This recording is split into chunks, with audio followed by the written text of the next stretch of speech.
20 लाख लोगों से सीधा उन्होंने जमीन छीन ली, कंप्यूटराइजेशन किया, जो जमीन उनको अच्छी लगी ले गए, अपने मित्रों को अपने रिश्तेदारों को दे दी। पूछते हैं कांग्रेस पार्टी ने क्या किया? केसीआर जी, जिस यूनिवर्सिटी में आप पढ़े, जिस कॉलेज में आप पढ़े, वो कांग्रेस पार्टी ने बनाया था। जिन सड़कों पे आप चलते हो वो कांग्रेस पार्टी ने बनाया। हैदराबाद में मेट्रो किसने बनाई? कांग्रेस पार्टी ने बनाई, हमने बनाई। जिस एयरपोर्ट पे आप हवाई जहाज से विदेश जाते हो वो एयरपोर्ट आपने नहीं बनाया केसीआर जी, वो एयरपोर्ट कांग्रेस पार्टी ने बनाया। और अगर हमें नरेंद्र मोदी को दिल्ली में हराना है तो तेलंगाना में केसीआर को पहले हराना होगा। भाइयों और बहनों, ये एक ही टीम है, ये 2-3 टीम नहीं है। बीआरएस, बीजेपी और एमआईएम एक तीनों मिलकर काम करते हैं। सीबीआई है उनके पीछे, ईडी उनके पीछे, इनकम टैक्स डिपार्टमेंट उनके पीछे नहीं, सबसे भ्रष्ट सरकार चलाते हैं। केसी वेणुगोपाल जी, अजहरुद्दीन जी, रशीद खान जी, उस्मान मोहम्मद खान जी, हमारे कैंडिडेट फिरोज खान जी, स्टेज पे कांग्रेस पार्टी के नेता,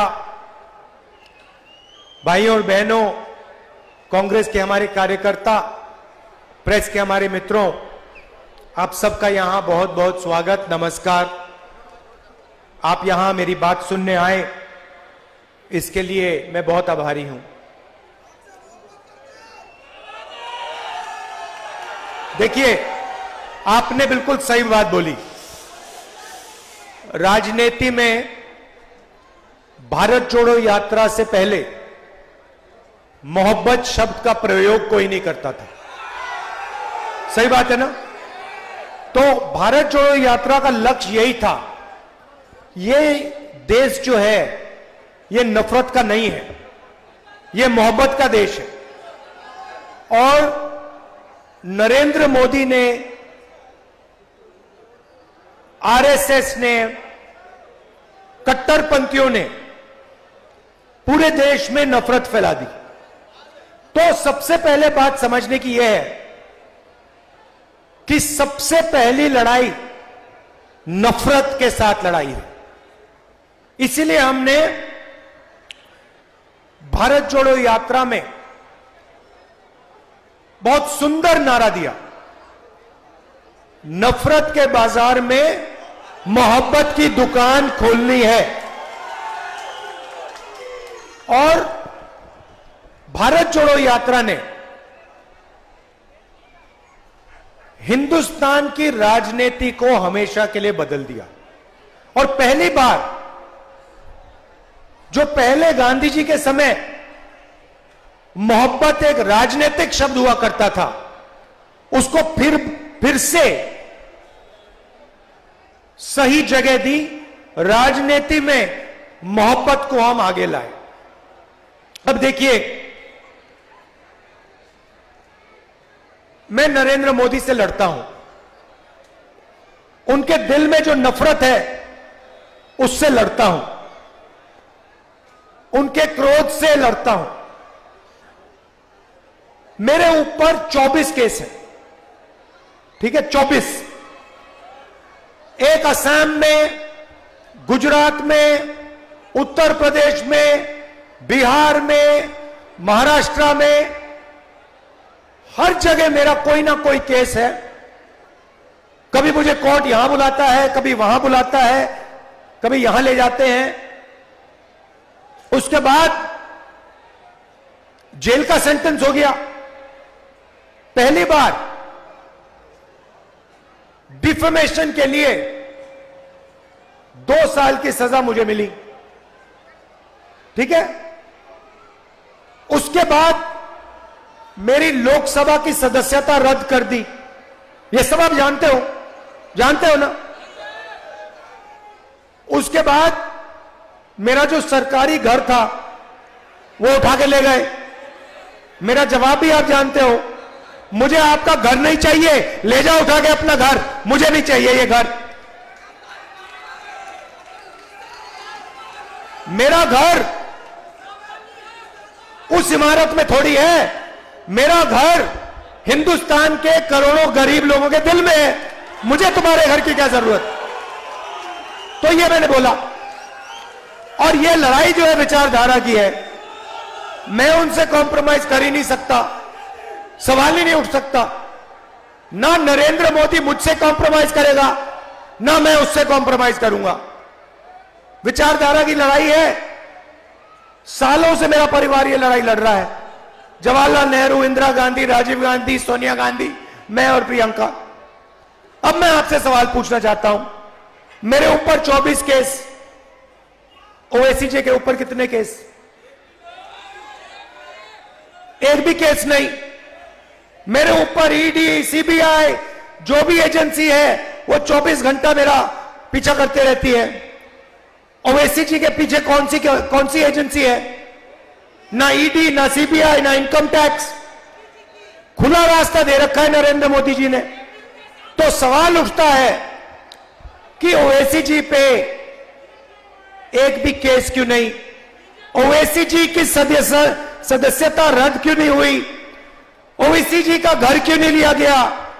क्योंकि ओवैसी जी नरेंद्र मोदी की मदद करते हैं। सीधी सी बात है, सीधी सी बात है। मैं आपको बताता हूं, असम में चुनाव होता है, एक तरफ बीजेपी, एक तरफ कांग्रेस पार्टी, वहां पे एमआईएम का कोई वोट नहीं है। एकदम एमआईएम आती है, बीजेपी से कैंडिडेट की लिस्ट लेती है और कहती है भैया हमें बताओ आपके लिए कौन से कैंडिडेट हम खड़ा करें। और जो बीजेपी कहती है वो सारे के सारे कैंडिडेट्स एमआईएम असम में खड़ा कर देती है।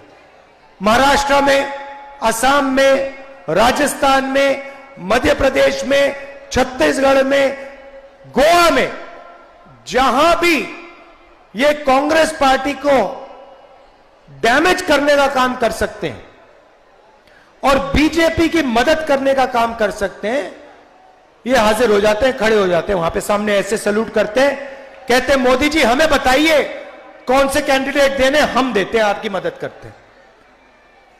तो ये लड़ाई हो रही है। देखिए मेरे दो लक्ष्य हैं।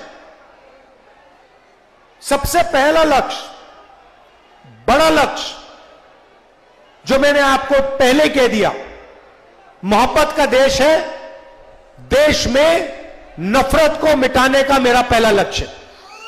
अब वो काम पूरा करने के लिए नरेंद्र मोदी को दिल्ली में हराना होगा। उसके बिना यह काम नहीं किया जा सकता। और अगर हमें नरेंद्र मोदी को दिल्ली में हराना है तो तेलंगाना में केसीआर को पहले हराना होगा। भाइयों और बहनों, ये एक ही टीम है, ये 2-3 टीम नहीं है। यहां पे बीआरएस, बीजेपी और एमआईएम एक तीनों मिलकर काम करते हैं, तीनों मिलकर काम करते हैं। मुझे बता दो आपके चीफ मिनिस्टर पे कौन से केस हैं? सीबीआई है उनके पीछे, ईडी उनके पीछे, इनकम टैक्स डिपार्टमेंट उनके पीछे नहीं। सबसे भ्रष्ट सरकार चलाते हैं, मगर ना एमआईएम के पीछे, ना चीफ मिनिस्टर के पीछे कोई ईडी, कोई सीबीआई, कोई इनकम टैक्स डिपार्टमेंट नहीं। मुझे बताओ चीफ मिनिस्टर का घर छीना इन्होंने, नरेंद्र मोदी ने, उनकी सदस्यता रद्द की, चीफ मिनिस्ट्री से हटाया? नहीं, बिल्कुल नहीं। लोकसभा में जाओ, 24 घंटा बीआरएस के लोग नरेंद्र मोदी की मदद करते हैं। जीएसटी में मदद की, नोटबंदी में मदद की, किसान बिल में मदद की, जमीन अधिग्रहण बिल में मदद की। ड्रामा चल रहा है। बीजेपी उनकी यहां मदद करती है, ये उनकी वहां मदद करते हैं, और एमआईएम जहां भी बीजेपी उनकी मदद करती है। इसीलिए तेलंगाना में कांग्रेस पार्टी को जिताना है, भारी बहुमत से जिताना है, और उसके बाद तेलंगाना के बाद दिल्ली में चुनाव है, दिल्ली में नरेंद्र मोदी को हराना है। ये दो लक्ष्य हैं। अब तेलंगाना में आपके चीफ मिनिस्टर ने दोराला सरकार चला रखी है। हम प्रजाला सरकार चाहते हैं। दोराला सरकार मतलब चुने हुए लोगों को पूरा का पूरा फायदा देना। किसी भी सरकार में 2-3 जगह से पैसा बनता है, 2-3 जगह सबसे ज्यादा भ्रष्टाचार होता है, शराब, जमीन और रेत। तीनों मिनिस्ट्रियां केसीआर ने अपने रिश्तेदारों को दे रखी हैं। कलेश्वरम प्रोजेक्ट होता है, 1 लाख करोड़ रुपया तेलंगाना की जनता का चोरी हो जाता है। प्रोजेक्ट को बदल देते हैं, बढ़ा देते हैं पैसा। मैंने अपनी आंखों से जाके प्रोजेक्ट देखा, खंभों पे बड़े बड़े क्रैक आ गए हैं, पूरा का पूरा बराज धंस गया है। इरिगेशन मिनिस्टर कौन? आपके चीफ मिनिस्टर। पैसा किसके जेब में गया? उनके जेब में गया। एक ही काम करते हैं, तेलंगाना की जनता से पैसा लूटते हैं। धारिनी पोर्टल कहते हैं कि कंप्यूटराइजेशन लाएंगे, उसके बहाने करोड़ों लोगों से जमीन छीन ली। 20 लाख लोगों से सीधा उन्होंने जमीन छीन ली, कंप्यूटराइजेशन किया। जो जमीन उनको अच्छी लगी ले गए, अपने मित्रों को, अपने रिश्तेदारों को दे दी। यह है इनकी सरकार। हमसे पूछते हैं कांग्रेस पार्टी ने क्या किया? केसीआर जी, जिस यूनिवर्सिटी में आप पढ़े, जिस कॉलेज में आप पढ़े, वो कांग्रेस पार्टी ने बनाया था। जिन सड़कों पे आप चलते हो, वो कांग्रेस पार्टी ने बनाया। मेट्रो पे तो आप जाते नहीं हो, आप सिर्फ हवाई जहाज पे उड़ते हो, ऑटो में, मेट्रो में जाते नहीं हो। जिस मेट्रो हैदराबाद में मेट्रो किसने बनाई? कांग्रेस पार्टी ने बनाई, हमने बनाई। जिस एयरपोर्ट में आप हवाई जहाज से विदेश जाते हो, वो एयरपोर्ट आपने नहीं बनाया केसीआर जी, वो एयरपोर्ट कांग्रेस पार्टी ने बनाया। और जिस हैदराबाद से आप करोड़ों रुपए चोरी करते हो, उस हैदराबाद को इंटरनेशनल सिटी, दुनिया का सबसे मशहूर आईटी सिटी कांग्रेस पार्टी ने बनाया केसीआर जी। बात समझिए आप। अब आपका टाइम खत्म हो गया यहां पे, अब बाय बाय केसीआर का टाइम आ गया है। कुछ ही दिन में केसीआर जी की यहां पे बाय बाय हो जाएगी। नफरत, हिंसा के खिलाफ लड़ाई। नफरत और हिंसा नरेंद्र मोदी और आरएसएस फैला रहे। ये लोग जो हैं, चाहे वो एमआईएम हो, चाहे वो केसीआर हो, ये बीजेपी की मदद करते हैं, देश में नफरत फैलाने लोगों की मदद करते हैं। इसीलिए सबसे पहले इनको यहां से हटाना है। पहले बीजेपी आई थी, आपने देखा होगा, तेलंगाना में छाती फैला के घूम रहे थे, देखा होगा।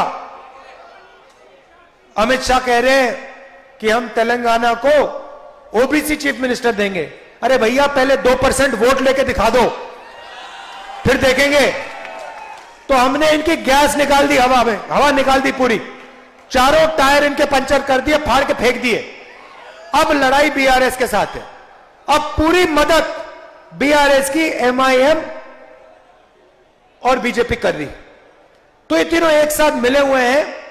कांग्रेस पार्टी को जिताइए, भारी बहुमत से यहां हमें जिताइए, सारे के सारे कैंडिडेट्स को जिताइए। दिल से आपका मैं धन्यवाद करता हूं। नमस्कार, जय हिंद, जय तेलंगाना।